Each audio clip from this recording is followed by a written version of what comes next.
नमस्कार, city news देख रहे हैं आप और मैं हूं आपके साथ निशा बर्णवाल। तो चलिए खबरों में आगे बढ़ते हैं और नजर डालते हैं आज के हेडलाइंस पर।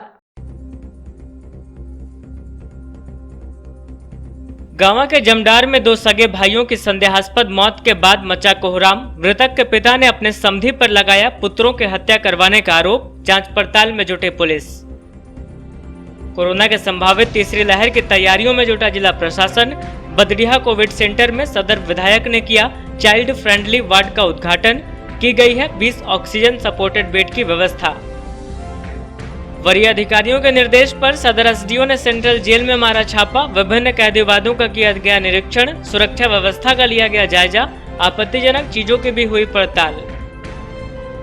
और मुंगिया ग्रीन फाउंडेशन की ओर से लगातार चल रहा है कोरोना जागरूकता अभियान। मास्क, सैनिटाइजर के साथ साथ जरूरतमंदों को दी जा रही है निःशुल्क होम आइसोलेशन की दवाइयां। जिले भर में घूम रही है फाउंडेशन की टीम।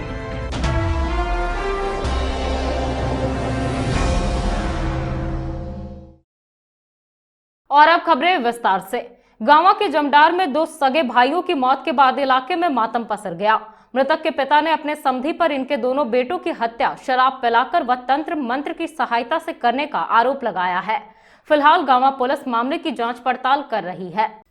गांवा थाना क्षेत्र के जमडार में दो सगे भाइयों की मौत के बाद मृतक के घर में कोहराम मच गया। वहीं पूरे क्षेत्र में मातम पसर गया है। घटना के संबंध में बताया गया कि जमडार निवासी राजेंद्र मोदी का 24 वर्षीय पुत्र विकास मोदी और 19 वर्षीय आकाश मोदी अपने बहन के घर से खाना खाकर और शराब पीकर घर लौटा था, जिसके बाद विकास मोदी की बुधवार की शाम कोडरमा सदर अस्पताल में इलाज के दौरान मौत हो गई। वहीं 19 वर्षीय आकाश मोदी की भी मृत्यु गुरुवार को रांची रिम्स में इलाज के वक्त हो गई। इस संबंध में जानकारी देते हुए मृतक के पिता ने अपने समधी यानी पुत्री के ससुर रामेश्वर मोदी पर दोनों बेटे की हत्या शराब पिलाकर व तंत्र मंत्र की सहायता से करने का आरोप लगाया है। इन्होंने बताया कि उन लोगों से पूर्व से ही पारिवारिक विवाद चल रहा था, इसलिए खाना पर बुलाकर जहर और तंत्र मंत्र से हत्या कर दिया गया।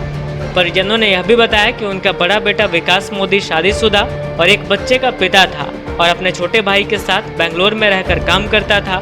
कोरोना महामारी के कारण हुए लॉकडाउन में दोनों भाई घर लौटे थे और टेम्पू चलाकर किसी तरह गुजर बसर कर रहे थे। इसी बीच मंगलवार की रात घर आने के क्रम में इन्होंने इनके समधी के घर शराब पिया था और घर आते ही उन दोनों के पेट में दर्द शुरू हो गया था, जिसके बाद दोनों को इलाज के लिए कोडरमा ले जाया गया, जहां विकास की बुधवार की शाम इलाज के दौरान मौत हो गई। वहीं आकाश ने भी इलाज के दौरान गुरुवार की सुबह रांची रिम्स में दम तोड़ दिया। उन्होंने बताया कि कोडरमा में उन दोनों की कोरोना रिपोर्ट निगेटिव आई है। इधर सूचना मिलने के बाद गांवा थाना प्रभारी सूरज कुमार दल बल के साथ पहुंचे और मामले की पड़ताल शुरू कर दी।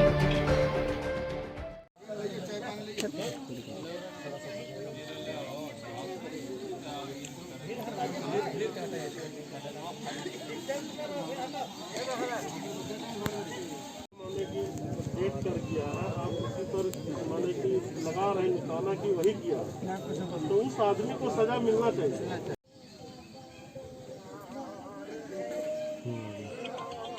क्या नाम है आपका? सागर गुप्ता। आपको नहीं लाना है, काम नहीं करना।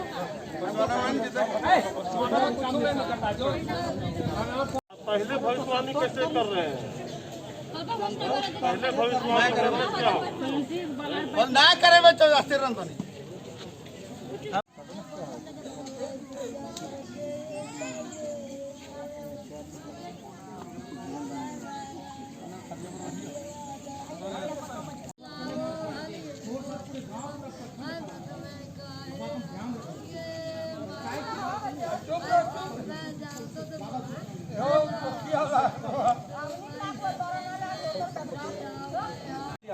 बेकार कल बैठल तोर घर के नहीं होलो अपने घर के लेने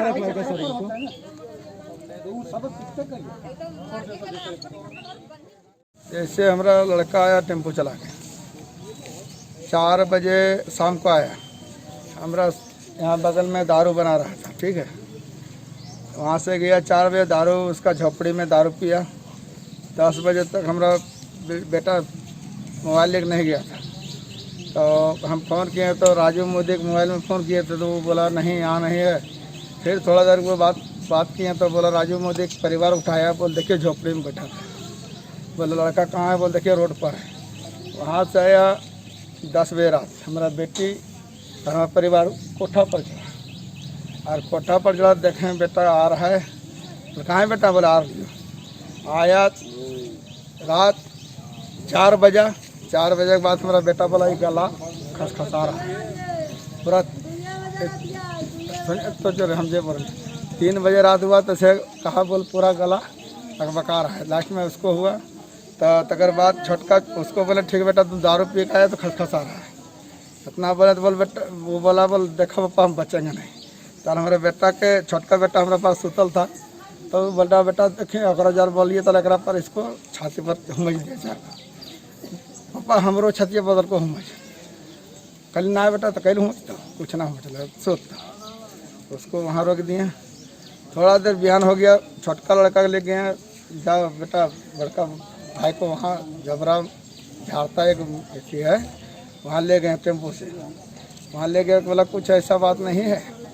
तो बोले कहे हाँ। तो छोटका लड़का फिर भेजे प्रयाग सब दुकान सतुलान के लिए, वहाँ पिया सतुलान के पिलाया।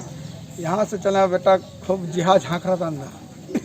तो यहाँ से गए हम आगे तक टेम्पो अपना लेके टेम्पो वहीं छोड़ दिए परसाबाद में भी वहाँ छोड़ दिए। तो यहाँ से गए बेटा वहाँ जेते जेते हमारे बेटा दोनों आँख दोनों को छोटका के बोले बेटा कैसा लग रहा। बोला आँख पूरा लहरने लगा बेटा पापा।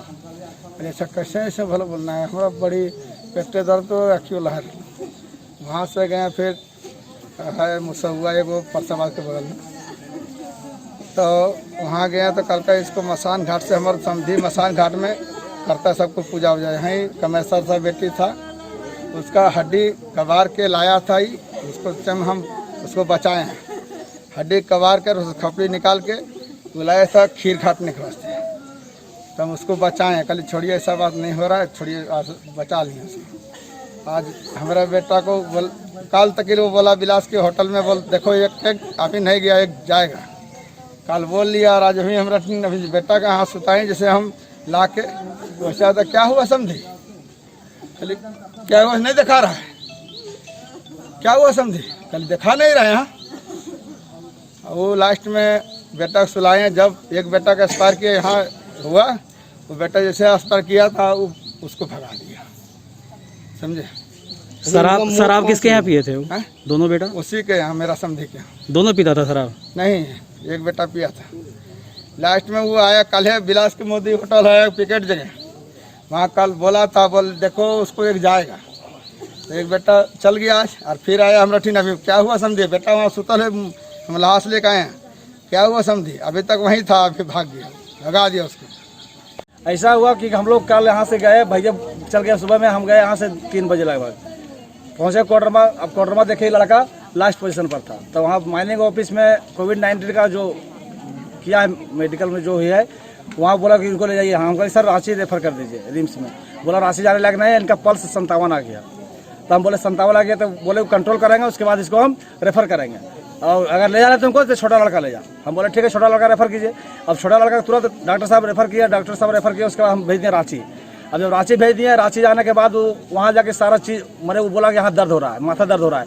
तो रात में CT स्कैन हुआ, उसका पेशाब रुक गया था, तो उसका पेशाब कराया वो पाइप की नली के द्वारा से। और जब नली द्वारा से पेशाब हो गया, उसका पेशाब भी टेस्ट कराया, ब्लड टेस्ट कराया, और उसका अल्ट्रासाउंड किया, पेट का सेना का एक्सरे किया। लेकिन डॉक्टर बोला कि इनमें कोई फॉल्ट नहीं लग रहा है, किसी तरह बीमारी नहीं है, इसमें लगता है कुछ कहीं से गड़बड़ है। यही तो बात है। उसके बाद वो हुआ कि फिर बोला कि डॉक्टर की अगर अभी लोग 4-5 डॉक्टर है, कल 10 बजे सारा डॉक्टर जो जाएंगे, उसके बाद यहाँ इसको रिसर्च करेंगे क्या हुआ है नहीं हुआ है। इसके चलते तो सुबह में 8 बजे एक्सपायर कर दिया। बिरनी के गडरी गांव निवासी छोटन दास और उसके परिवार वालों के साथ ससुराल वालों ने मारपीट की घटना को अंजाम दिया है। इस बाबत पीड़ित पक्ष ने बताया कि छोटन की पत्नी ने मनगढ़ंत कहानियां बनाकर छोटन पर मारपीट का आरोप लगाया, जिसके बाद उसके मायके वालों ने इसके घर में घुसकर इन लोगों के साथ मारपीट की। बिरनी के गडरी गांव के रहने वाले छोटन दास के ससुराल वालों ने इसके घर में घुसकर मारपीट की, जिसमें छोटन व इसके पिता नंदू दास घायल हो गए। गुरुवार को दोनों को इलाज के लिए सदर अस्पताल लाया गया, जहां दोनों का इलाज चल रहा है। बताया गया कि छोटन दास की शादी 2016 में हुई थी और शादी के बाद हमेशा लड़की पक्ष वाले इसके साथ मारपीट किया करते थे। इस बीच कई बार पंचायत भी हुई। बताया गया कि बुधवार को छोटन की पत्नी मोबाइल से अपने मायके वालों को मनगढ़ंत कहानी बताकर छोटन पर मारपीट करने का आरोप लगा रही थी। इसी बात को लेकर लड़की पक्ष और उसके रिश्तेदार लोग छोटन के घर पहुंचे और यहां मारपीट करने लगे। मारपीट में छोटन दास व इसके पिता नंदू दास को ज्यादा चोटें आई हैं, जिसके बाद इन्हें सदर अस्पताल लाया गया। लेकिन मारपीट में छोटन की मां और भाई को भी आंशिक चोटें लगी हैं, जो फिलहाल घर पर ही हैं। घायलों ने मारपीट करने का आरोप ससुराल पक्ष के बंसी दास, मनी दास, राजेश दास, विजय दास, अजय दास आदि पर लगाया है। बताया गया कि पुलिस के आने के बाद हमलावर भागने लगे, जिसमें से पुलिस ने 2 को पकड़ लिया है। फिलहाल यह मामला थाने तक पहुंच चुका है और पुलिस भी मामले की जांच पड़ताल कर रही है। मेरा नाम छोटन है। कहाँ का रहने वाले हैं? ग्राम गरडी। कौन सा थाना? बिबिरके थाना। क्या हुआ था? सब पति पत्नी का झमेला हुआ था। उसमें से सास ससुर को हम फोन करके, ससुर तो नहीं है और मेरा गोतिया में जो है मेरा ससुर 4 भाई होते थे, वो लोग को फ़ोन करके बोले कि थोड़ा घर आइए मेरा और देखिए किसका गलती है, मेरा गलती है, आपका बेटी का गलती है, कम से कम समझौता करके जाइए। 4 दिन से लफड़ा चल रहा था। उसका आँख में पत्थर से मारी, उसके बाद पहले मैंने 4-5 दिन का पहले वो पत्थर से मारी है। दूसरा दिन में आज का दिन में उसका मैंने माँ बाप को बुलाया समझौता के लिए, लेकिन हम मुखिया के पास गए थे कि मुखिया को भी सुना देंगे, और वो लोग आके बीच में मेरा भाई के ऊपर वार कर दिया। हम लोग घर में भी नहीं थे, हम और मम्मी। इसके बीच में तो पूरा विवादी के मारपीट। कौन कौन मारने वाला है? सबका नाम है। उसका गांव वाला आया था सर, उसका गांव वाला पूरा था। 20-25 मोटरसाइकिल था। मुफस्सिल थाना क्षेत्र के कोतवालडीह निवासी चेतलाल साव के साथ उसके गांव के ठेकेदार सुरेंद्र सिंह ने घर में घुसकर मारपीट की। बताया गया कि चेतलाल साव ने सुरेंद्र सिंह पर गांव में एक सामुदायिक शौचालय में अनियमितता बरतने का आरोप लगाया था। इसी बात को लेकर ठेकेदार ने उसके साथ मारपीट की है। मुफस्सिल थाना क्षेत्र के बराकर कोतवालडीह के रहने वाले चेतलाल साव को उसी के गांव के रहने वाले सुरेंद्र सिंह ने घर में घुसकर उसके साथ मारपीट की। मारपीट में घायल चेतलाल का इलाज सदर अस्पताल में चल रहा है। बताया गया कि गांव में एक सामुदायिक शौचालय बना था, जिसमें अनियमितता बरती गई थी। इसी को लेकर अखबार में खबर छपी थी, जिससे नाराज होकर ठेकेदार सुरेंद्र सिंह इससे तू मैं करने लगा। बात बढ़ी तो चेतलाल अपने घर चला गया। आरोप है कि पीछे से सुरेंद्र सिंह इसके घर पहुंचकर इसके साथ मारपीट की। फिलहाल घटना को लेकर मुफस्सिल थाने में आवेदन दिया गया है और पुलिस से कार्रवाई की गुहार लगाई गई है। मेरा चेतलाल साहू। कहाँ घर है? कोतवालडीह पालू पंचायत। कौन सा थाना? मुफस्सिल थाना गिरिडीह। क्या हुआ था? मामला ये है, जैसे बड़ाकर श्रीधाम मंदिर जो है वहाँ पर सामुदायिक शौचालय निर्माण किया गया है पेयजल विभाग से। तो 2,96,000 के करीबन वो लागत का मतलब शौचालय है, जिसमें से काम पूरा हो चुका है और पानी का सुविधा नहीं उसमें व्यवस्था किया गया है और ताला लगा रखा गया था। और जो टंकी भी बना है वो बहुत मतलब उसका जो क्वालिटी मतलब होना चाहिए क्वांटिटी टंकी का वो भी छोटा है और काम में भी बहुत तरह का मतलब लापरवाही किया गया था, जिसके कारण से वहाँ का समिति या लड़का लोग सब मिल के नील में दिया था। और इसी बीच में पेयजल विभाग से सुरेंद्र सिंह के देख रेख में काम किया जा रहा था। वो बाबूडी के रहने वाले हैं, पालू पंचायत के, ग्राम कोतवालडीह का। तो इसी बीच में वो हमारे घर के बगल में ठीक मेरे चाचा से बातचीत कर रहा था। तो उसी बीच में मेरा चचेरा जो है बड़ा गाली तुम किसको दे रहा था। इसी बीच में हम लोग भी पूछे गाली मत दो, जो भी है पेपर में आया है वो उसी बोलने वाला कौन होता है। उसी बीच में मेरा मारपीट किया और बीच बचाव में जब हम लोग करते हुए वो दुकान में बगल में लाठी था बांस का, उससे एक लाठी निकाल के वो लाठी से मतलब। वरीय अधिकारियों के निर्देश पर मोहनपुर स्थित सेंट्रल जेल में गुरुवार को एसडीएम प्रेरणा दीक्षित के नेतृत्व में छापामारी की गई। इस दौरान पहले सुरक्षा व्यवस्था का जायजा लिया गया, बाद में सभी वार्डों का निरीक्षण किया गया। वरीय अधिकारियों के निर्देश पर गुरुवार को मोहनपुर स्थित सेंट्रल जेल में छापेमारी की गई। छापेमारी दल का नेतृत्व एसडीएम प्रेरणा दीक्षित कर रही थी, जबकि टीम में एसडीपीओ अनिल कुमार सिंह, मुफस्सिल थाना प्रभारी विनय कुमार राम सदल बल शामिल थे। यहां सबसे पहले सुरक्षा व्यवस्था का जायजा लिया गया, बाद में सभी वार्डों का निरीक्षण भी किया गया। जानकारी के अनुसार जेल की सुरक्षा पूरी तरह से दुरुस्त है या नहीं, इसे लेकर अचानक अधिकारियों को कारा के अंदर भेजा गया। अधिकारी पहुंचे और बंदियों के सभी वार्डों को खंगाला गया। इस दौरान बंदियों से पूछताछ भी की गई। वहीं यह भी पता लगाया गया कि कोई गैर कानूनी सामान तो जेल के अंदर नहीं लाया जा रहा है। वहीं किस किस तरफ संतरी रहते हैं, रात में बिजली की क्या व्यवस्था रहती है, इसकी भी जानकारी ली गई। इस मामले पर अधिकारियों ने बताया कि जेल की सुरक्षा को लेकर निरीक्षण किया गया है। निरीक्षण के क्रम में किसी भी तरह की आपत्तिजनक सामग्रियों की नहीं मिलने की बात कही जा रही है।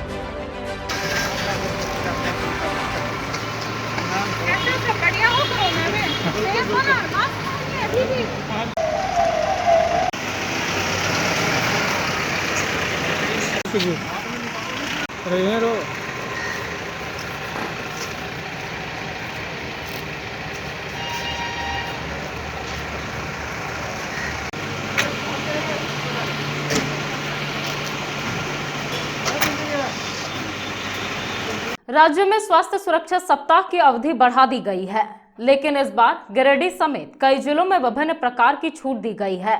जिले में सभी तरह की दुकानों को दोपहर के 2 बजे तक खोलने की अनुमति दी गई है। वहीं जिले के अंदर आवागमन के लिए ई पास की अनिवार्यता खत्म कर दी गई है। कोरोना को लेकर हुए लॉकडाउन के बाद गुरुवार से अनलॉक फेज 1 की शुरुआत की गई। इसको लेकर डीसी ऑफिस से जिला प्रशासन ने विज्ञप्ति के माध्यम से आवश्यक निर्देश जारी किए। हालांकि लॉकडाउन अभी पूर्ण रूप से अनलॉक नहीं हुआ है और इसकी अवधि को 10 जून तक विस्तारित किया गया है, लेकिन गिरिडीह समेत कई जिलों में विभिन्न तरह की छूट दी गई है। इसके तहत पूर्व से जारी कई पाबंदियां 10 जून तक प्रभावी रहेंगी। वहीं जिले में ई पास की अनिवार्यता को खत्म करने का निर्णय लिया गया है। वहीं इंटर स्टेट एवं इंटर डिस्ट्रिक्ट निजी वाहन से आने जाने के लिए ई पास अनिवार्य होगा। जिले में बस परिवहन पूरी तरह प्रतिबंधित रहेगा। बताया गया कि जिले भर में सभी प्रकार की दुकानों को प्रतिदिन दोपहर के 2 बजे तक संचालित करने की अनुमति दी गई है। दवा दुकानें, डायग्नोस्टिक सेंटर, क्लिनिक, अस्पतालों, petrol pump, LPG outlet, CNG outlet, home delivery करने वाले रेस्टोरेंट्स, नेशनल हाईवे या स्टेट हाईवे पर स्थित dhaba, cold storage, warehouse, सामग्रियों की अनलोडिंग आदि के कार्यों के संचालन में समय की पाबंदियां नहीं होंगी। सभी सामग्रियों के निर्बाध परिवहन, लॉजिस्टिक की अनुमति होगी।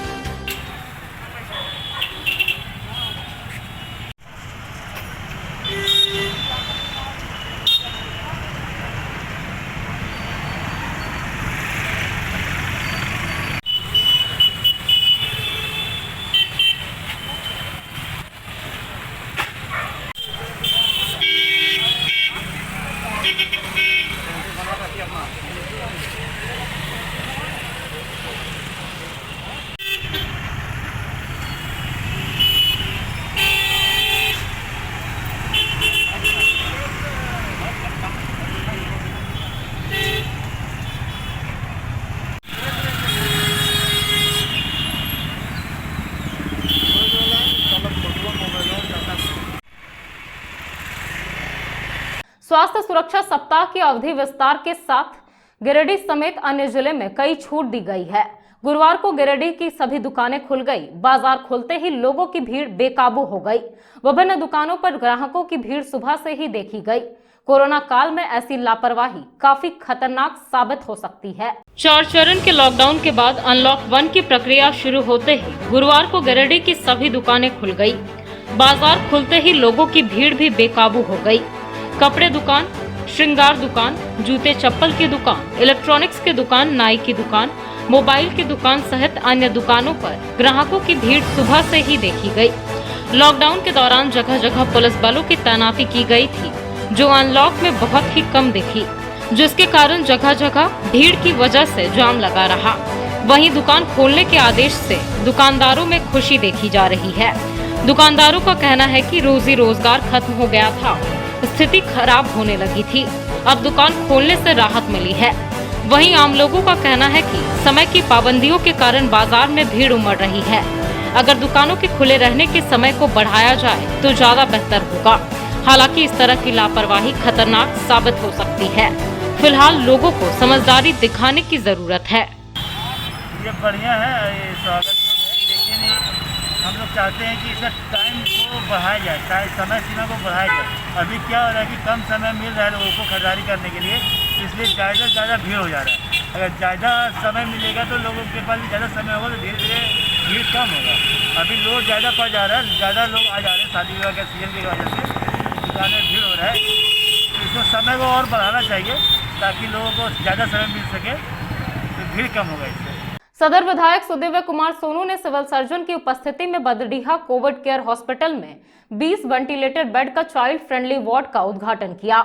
बताया गया कि कोरोना की संभावित तीसरी लहर में बच्चों पर दुष्प्रभाव की आशंका को देखते हुए यह पेडियाट्रिक वार्ड का निर्माण किया गया है। कोविड की संभावित तीसरी लहर के संकेत और उससे बच्चों पर पड़ने वाले दुष्प्रभाव की आशंका से निपटने को लेकर जिला प्रशासन ने तैयारी जारी रखी है। इसी को लेकर बदडीहा कोविड केयर हॉस्पिटल में 20 वेंटिलेटेड बेड का चाइल्ड फ्रेंडली कोविड वार्ड बनाया गया है, जिसका उद्घाटन गुरुवार को गिरिडीह विधायक सुदिव्य कुमार सोनू ने civil surgeon doctor Siddharth Sanyal की मौजूदगी में किया। इस चाइल्ड फ्रेंडली वार्ड को आकर्षक रूप से सजाया संवारा गया है, जिसमें मनोरंजन के लिए भी कई साधन उपलब्ध कराए गए हैं, ताकि बच्चों को बीमार अवस्था में भी घर जैसा माहौल मिल सके। उद्घाटन के दौरान विधायक ने कहा कि कोरोना महामारी की तीसरी लहर आने की आशंका को देखते हुए मुख्यमंत्री हेमंत सोरेन के निर्देश पर गिरिडीह वासियों को बेहतर स्वास्थ्य सुविधा उपलब्ध कराने का संकल्प लिया है। गिरिडीह जिले को कोविड सर्किट के तौर पर बदलने की तैयारी की जा रही है, जिसके बाद गिरिडीह जिला कोविड सर्किट के तौर पर काम करेगा।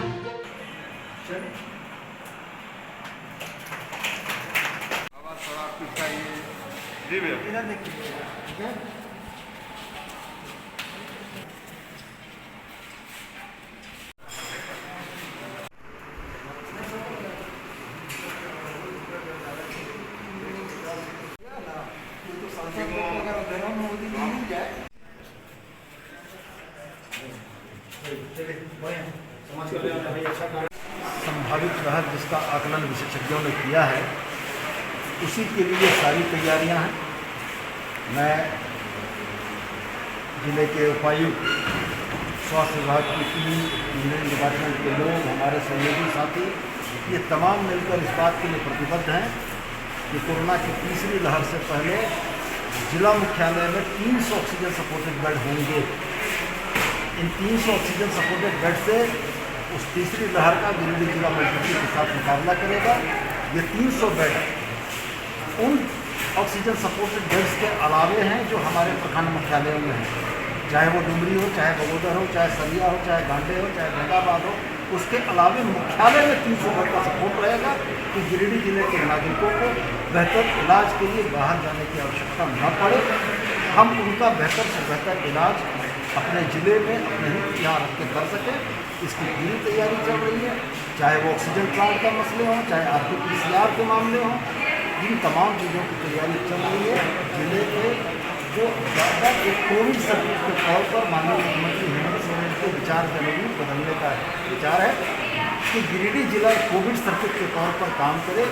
अगर गाँव के किसी पेशेंट को ICU की ज़रूरत पड़ती है, हाई ऑक्सीजन फ्लो बेड की ज़रूरत पड़ती है, तो गाँव के पेशेंट को गिरिडीह बुलाकर हम लोग ट्रीट कर सकें और अच्छा करके भेज सकें, इसकी तैयारी होगी।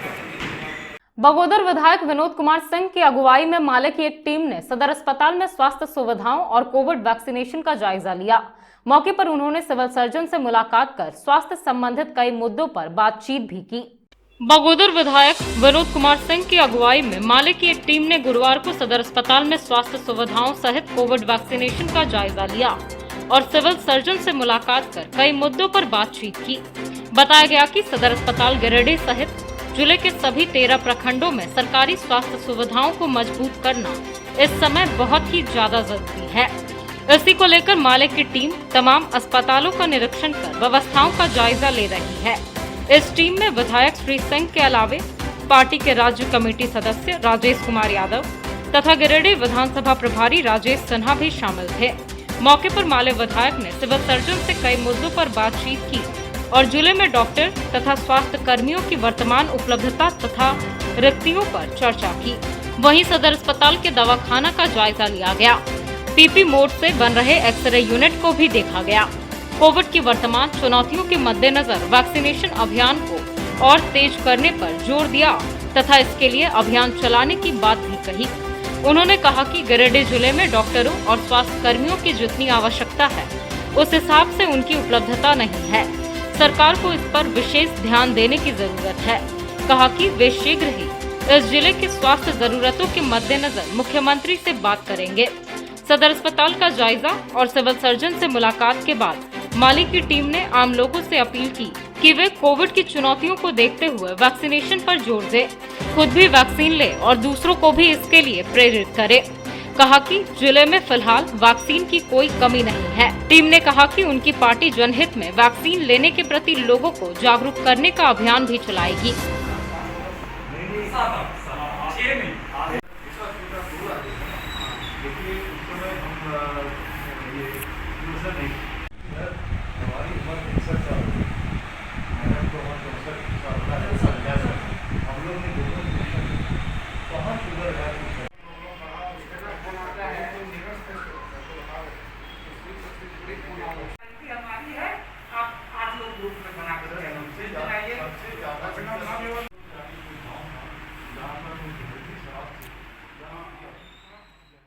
प्रोग्राम से जो आए जाहिर सी बात है, अभी कोविड की चुनौतियों का समय है और उसमें लगातार क्या तैयारियां हो रही है, कहाँ कहाँ क्या दिक्कतें हो रही है, उसी संदर्भ में बात करनी थी। तो लोगों का वैक्सीनेशन हो, और जो मैं बार बार बात कर रहा था कि जब तो धीरे धीरे जिला मुख्यालय मजबूत हो रहा है, लेकिन ज़रूरत ये है जिला मुख्यालय के इतर जिले में हमारे जितने ही 13 ब्लॉक हैं, उन सभी ब्लॉकों में भी जो है सुविधाएं परिपूर्ण किया जाए। तो चाहे बगोदर हो, चाहे जमुआ हो, धनबाद हो, गांडे हो, कि कम से कम ब्लॉक मुख्यालय तक लोग आएँ।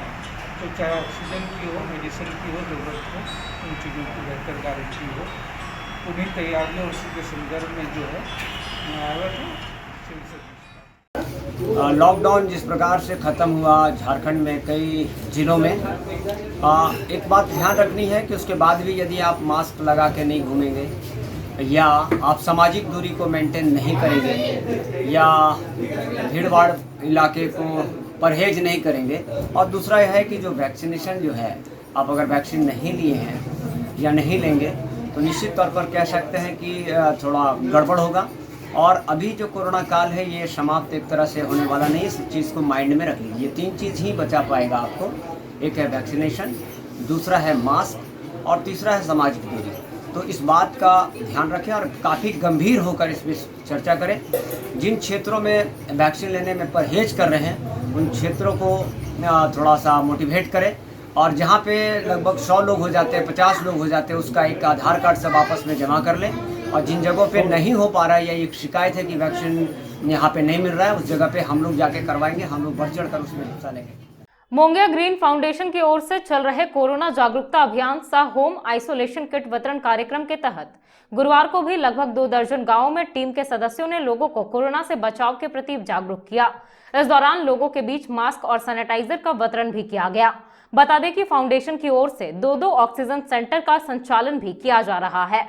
मोंगिया ग्रीन फाउंडेशन की ओर से इन दिनों पूरे जिले भर में कोरोना जागरूकता अभियान सह होम आइसोलेशन किट वितरण कार्यक्रम चल रहा है। गुरुवार को भी पचम्बा, भंडारीडीह, झरिया गादी, बुधोडीह, गांडे, द्वारपहरी समेत 2 दर्जन गांवों में टीम के सदस्य पहुंचकर लोगों को कोरोना से बचाव के प्रति जागरूक करते नजर आए और उनके बीच मास्क व सैनिटाइजर का वितरण किया गया। बताया गया कि हेल्पलाइन नंबर के माध्यम से जो लोग होम आइसोलेशन किट की मांग कर रहे हैं, टीम के सदस्य उनके घर पहुंचकर उन्हें कोरोना की तमाम तरह की दवाइयां निःशुल्क में उपलब्ध करा रहे हैं। इधर टीम के सदस्य गांव-गांव जाकर लोगों को कोरोना से बचाव के अलावे वैक्सीनेशन के महत्व और संभावित तीसरी लहर से बच्चों को बचाने के मुद्दे पर जागरूक कर रहे हैं। इस बाबत मोंगिया ग्रुप के चेयरमैन डॉक्टर गुणवंत सिंह मोंगिया ने कहा कि कोरोना को लेकर मोंगिया ग्रीन फाउंडेशन की ओर से 2 ऑक्सीजन सेंटर का संचालन किया जा रहा है। इसके अलावे जागरूकता रथ निकालकर टीम के सदस्य गांव-गांव पहुंच रहे हैं और लोगों को हर तरह की मदद पहुंचा रहे हैं। इन्होंने कहा कि आज वैक्सीनेशन को लेकर तरह तरह की भ्रांतियां फैली हैं। टीम के सदस्य इसे भी दूर कर लोगों को वैक्सीनेशन के लिए प्रेरित कर रहे हैं। इनका कहना है कि भगवान न करे कि कोरोना फिर लौटे, लेकिन अगर कोरोना की संभावित तीसरी लहर आती है तो ये इसके लिए भी तैयार हैं। इसके रोकथाम के लिए तैयारियां मुकम्मल है, लोगों की हर प्रकार से मदद की जाएगी।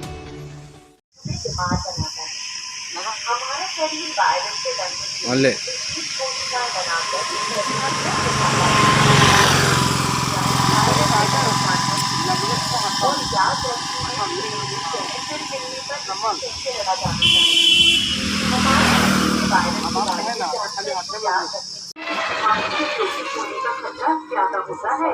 कोरोना की जांच और इलाज कहाँ किया जा सकता है? कोरोना की जांच और इलाज सरकार द्वारा प्रमाणित संस्थानों पर की जाती है।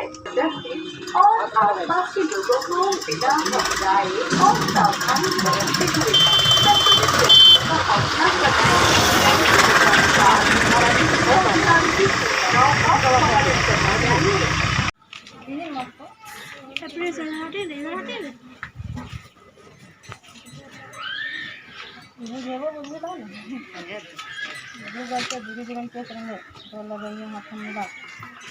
तेल लगा तो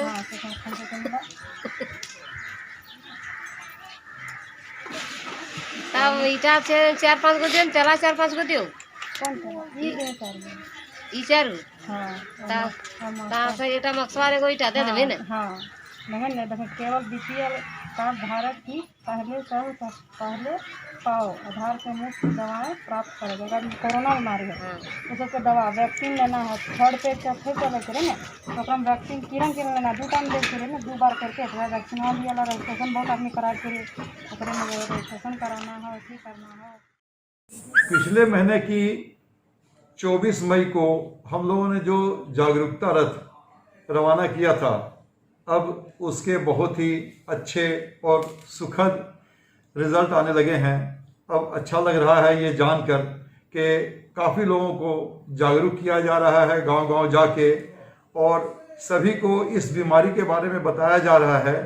और इस बीमारी इतनी भयंकर बीमारी है, इसके बारे में सभी लोगों को जागरूक करते हुए और सभी को आइसोलेशन किट और जितनी तरह के सैनिटाइज़र और मास्क वगैरह जो वितरण किया जा रहा है, उसमें सबसे बड़ी बात यह है कि लोग वैक्सीनेशन करवाएं, लोग इसका टीका लें। इसके लिए लोगों को प्रेरित किया जा रहा है और उसके साथ में उनको जो भी सहायता चाहिए, जैसे उनका रजिस्ट्रेशन करवा देना या इस तरह के जो भी कार्यक्रम हो रहे हैं, इसके अब लोगों की मुझे प्रक्रिया मिलने लगी है।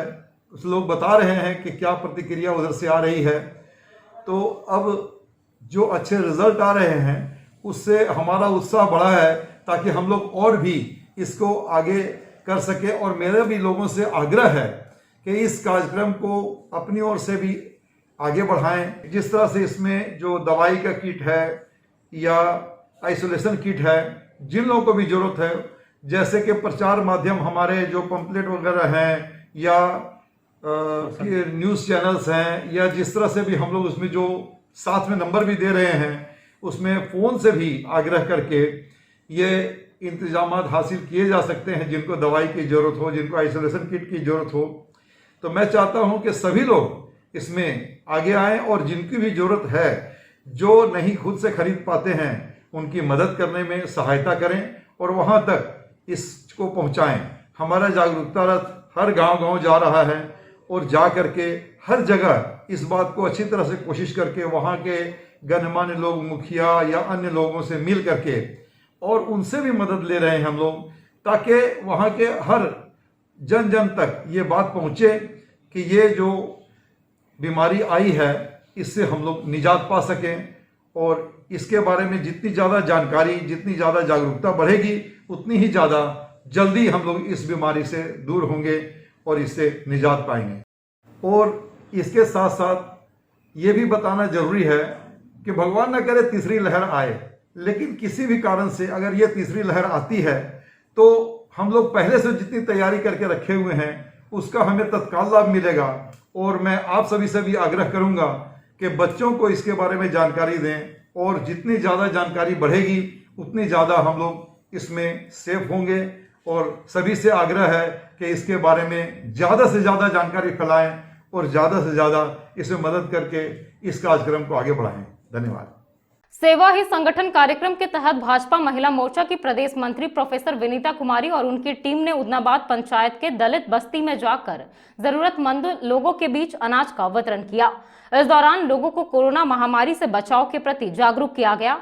वहीं वैक्सीन लेने के लिए भी लोगों को प्रेरित किया गया। भाजपा महिला मोर्चा के प्रदेश मंत्री प्रोफेसर विनीता कुमारी ने उदनाबाद इलाके में जरूरतमंद लोगों के बीच अनाज का वितरण किया। सेवा ही संगठन कार्यक्रम के अंतर्गत भाजपा महिला मोर्चा के प्रदेश मंत्री प्रोफेसर विनीता कुमारी और उनकी पूरी टीम, जिसमें भाजपा नगर सह संयोजक समीर दीप, नगर मंत्री ज्योतिष शर्मा, सुमित सिन्हा, भाजपा जिला उपाध्यक्ष अनूप सिन्हा, मंडल उपाध्यक्ष सीताराम वर्मा, सावित्री देवी आदि लोग भी शामिल हैं। सभी ने उदनाबाद पंचायत में दलित बस्ती में जाकर वहां के जरूरतमंद परिवारों के बीच सूखा राशन, बच्चों के बीच बिस्किट आदि का वितरण किया। इस दौरान लोगों को कोरोना महामारी से बचाव के प्रति और कोरोना वैक्सीनेशन के प्रति जागरूक और प्रेरित भी किया गया। कहा गया कि कोरोना महामारी के तीसरे फेज के लिए बच्चों को सुरक्षित रखना एक बड़ी चुनौती है। इसी को ध्यान में रखकर महिलाओं को भी जागरूक किया गया। मौके पर यहाँ के स्थानीय लोगों का भरपूर सहयोग मिला। इसीलिए बच्चों को ज़्यादा थोड़ा सा भीड़ भाड़ में अभी लेके नहीं जाइए। ये हमेशा कोशिश करिएगा और कहीं लेके जाते भी हैं तो मास्क लगा के रखिए। बिना मास्क के बच्चे से नहीं निकलना। और साफ सफाई पर ध्यान दीजिएगा। कहीं से भी आइएगा, कुछ भी पूछे हैं तो बिना हाथ धोए खाना नहीं खाइए। और ऐसे भी कहीं से भी आते हैं तो हाथ धो दीजिए। साबुन रहता है, ये सबके पास हैंडवाश अगर नहीं दिए तो साबुन से हाथ धोते बनाना सारे लोग। ठीक है, और अगली बार देखते हैं हम लोग सैनिटाइजर निकलते हैं तो सैनिटाइजर का यूज़ करिए। नमस्कार, मैं प्रोफेसर विनीता कुमारी, प्रदेश मंत्री भारतीय जनता पार्टी महिला मोर्चा। जब से कोरोना काल का ये दूसरा फेज आया है तब से लगातार हम लोगों ने, हमारी टीम ने राहत सामग्री और राहत कार्य सेवा ही संगठन के द्वारा पहुंचाने का काम किया है। और इसी क्रम में आज हम लोगों ने उदनाबाद जिले में उदनाबाद पंचायत में जो ज़रूरतमंद लोग हैं जिनका काम बंद है, जो ये दलित बस्ती है, और यहाँ पे हम लोगों ने सूखा राशन लोगों के बीच में वितरित किया है। साथ ही साथ बच्चों के बीच बिस्किट भी, और लोगों को जागरूक किया है कि आप कोरोना वैक्सीन जरूर लें ताकि इस महामारी से जितना जल्दी हो सके निजात। स्किल बर्ड्स शिक्षा संस्थान की संस्थापक सुजाता भारती के सौजन्य से स्किल मेले का आयोजन किया जा रहा है। गुरुवार को भी इसकी तैयारी चलती रही। बताया गया कि 11 स्किल का यह स्किल मेला 1 महीने तक चलेगा। हरसिंगरायडीह की रहने वाली सुजाता भारती के सौजन्य से स्किल मेले का आयोजन किया जा रहा है। गुरुवार को भी आयोजन करने की तैयारी देखने को मिली। बताया गया कि एक ओर जहां स्कूलों के दरवाजे बंद पड़े हैं तो वहीं दूसरी ओर ऑनलाइन उत्सव के कपाट खुल रहे हैं। स्किल बर्ड्स शिक्षा संस्थान की संस्थापक सुजाता भारती लेकर आई है 11 स्किल का 1 महीने तक चलने वाला महामेला। स्किल मेला बताया गया कि कोविड प्रोटोकॉल का पालन करते हुए 14 जून से पेंटिंग, संगीत, नृत्य, मेहंदी, क्राफ्टिंग, वस्तु फोटोग्राफी, मॉडलिंग, इंस्ट्रूमेंट वादन, नाटक, पब्लिक वक्तव्य और इनोवेशन का आगाज इस मेले में कराया जाएगा। इस बाबत सुजाता कहती हैं कि बच्चों के संतुलित विकास के 3 स्तंभ हैं: हाथ, हृदय और मस्तिष्क, जिसका रचनात्मक उपयोग होना चाहिए। बताया गया कि 5वीं से 12वीं तक के सारे विद्यार्थियों के लिए यह सुनहरा अवसर है। इस मेला की खासियत यह है कि यह निरंतर 1 माह तक चलने वाली ऐसी प्रतियोगिता है जिसमें बच्चों के साथ साथ उनके माता पिता की भी ऑनलाइन जनता के समक्ष प्रोत्साहन की जाएगी। यहाँ कार्यक्रम की तैयारी करने वालों में स्किल बर्ड्स शिक्षा संस्थान के डायरेक्टर सुजाता भारती, स्किल मेला के मीडिया प्रमुख अंकित राज, शशिकांत वर्मा, फोटोग्राफर प्रमुख अमरजीत कुमार, विवेक कुमार, मेहंदी प्रतियोगिता प्रमुख पूजा कुमारी, मनीष मुर्मू, उत्कर्ष कुमार आदि लोग जोर शोर से लगे हुए हैं। स्किल मेला, यहाँ है बहुत कुछ: painting, crafting, modelling, photography, mehndi and many more. Total 11 events. So what are you waiting for? Is 1 month long mega skill मेला में enroll now। पचम्बा स्थित वार्ड नंबर 3 में बर्तर काली मंडा के बगल में नाली नहीं रहने की वजह से गंदा पानी सड़क पर पसर गया है और इलाके में बदबू भी फैल रही है। इसको लेकर लोग काफी परेशान हैं। लोगों का कहना है कि पिछले 6 महीनों से लगातार संबंधित विभाग को आवेदन दिया गया, बावजूद इसके विभाग द्वारा अब तक इस दिशा में कोई पहल नहीं की गई। नगर निगम क्षेत्र के पचम्बा स्थित वार्ड नंबर 3 में बर्तर काली मंडा के बगल में नाली नहीं रहने के कारण पूरा गंदा पानी सड़क पर पसर गया है, जिससे इलाके में बदबू फैल रही है। गुरुवार को भी लोग इसको लेकर काफी परेशान दिखे। बताया गया कि यहाँ पर रहने वाले लोगों को काफी परेशानी का सामना करना पड़ रहा है। यहाँ तक कि विभाग को पिछले 6 महीनों से लगातार आवेदन दिया जा रहा है, लेकिन अभी तक संबंधित विभाग के कान में जूं तक नहीं रेंगी है। यहाँ के स्थानीय निवासी संतोष कुमार साहू समेत अन्य लोगों ने बताया कि नगर निगम के नगर आयुक्त, वार्ड पार्षद आदि से कई बार शिकायत की गई, लेकिन आज तक कुछ भी नहीं हुआ। स्थानीय लोगों ने निगम से इस स्थिति से निजात दिलाने की गुहार लगाई है।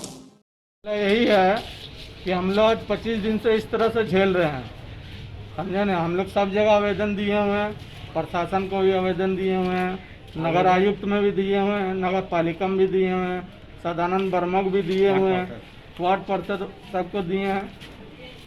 इसका कोई देखभाल नहीं है, कोई जिम्मेवारी नहीं है। आज हम लोग 25 दिन से इस तरह से झेल रहे हैं। हम लोग का यही कहना है कि इसका जल्द से जल्द कार्रवाई किया जाए। पहले प्रति जमीन तकरीबन 20 वर्षों से का बोला प्रति ज़मीन पर जा रहा था, लेकिन का बोला अगला जिसका ज़मीन है वो बंद कर दिया। बंद कर देने के बाद हम लोग आवेदन दिए, नगर निगम में दिए, विधायक को दिए, यहाँ का जो वार्ड पार्षद है वार्ड नंबर 3 के उनको दिए, तो उन्होंने आश्वासन दिया कि बोर्ड बैठेगा, बोर्ड में इसको पास कराया जाएगा, उसके बाद जब टेंडर होगा तो नाली का निर्माण करा दिया जाएगा। जबकि 4 महीना का बॉन्ड भी हुआ था अगले ज़मीन से कि आप लोग के लिए कुछ दिन के लिए ज़मीन खोल दीजिए ताकि इसमें पानी जाए, उसके बाद फिर 4 महीना के बाद हम स्वतः नाली बनवा लेंगे, उसके बाद आप बंद कर दीजिएगा। 4 महीना का म्याद पूरा हो गया, 4 महीना के बाद आके बंद कर दिया, ज़मीन में पानी जाना बंद हो गया। उसके बाद कॉलोनी का सारा पानी यहाँ पर जमने लगा, तो कुछ हम लोग इस कॉलोनी में जो लोग रहते हैं, कुछ लोग जो रहते हैं उसे चंदा करके निजी खर्च पर हम लोग नाली का निर्माण करा रहे हैं। और बोले बीमारी फैल रहा है गंदगी, अरे गंदगी से कोरोना महामारी तो ऐसे ही चल रहा है, और इससे भी घातक बीमारी इस गंदगी से फैलने का भय बना हुआ। तो चलते चलते एक बार फिर नजर डालते हैं आज के हेडलाइंस पर। गांवा के जमडार में 2 सगे भाइयों की संदेहास्पद मौत के बाद मचा कोहराम। मृतक के पिता ने अपने समधी पर लगाया पुत्रों की हत्या करवाने का आरोप। जांच पड़ताल में जुटे पुलिस। कोरोना के संभावित तीसरी लहर की तैयारियों में जुटा जिला प्रशासन। बदडीहा कोविड सेंटर में सदर विधायक ने किया चाइल्ड फ्रेंडली वार्ड का उद्घाटन। की गई है 20 ऑक्सीजन सपोर्टेड बेड की व्यवस्था। वरीय अधिकारियों के निर्देश पर सदर एसडीओ ने सेंट्रल जेल में मारा छापा। विभिन्न कैदीवादों का किया गया निरीक्षण। सुरक्षा व्यवस्था का लिया गया जायजा। आपत्तिजनक चीजों की भी हुई पड़ताल। और मुंगिया ग्रीन फाउंडेशन की ओर से लगातार चल रहा है कोरोना जागरूकता अभियान। मास्क, सैनिटाइजर के साथ साथ जरूरतमंदों को दी जा रही है निःशुल्क होम आइसोलेशन की दवाइयां। जिले भर में घूम रही है फाउंडेशन की टीम।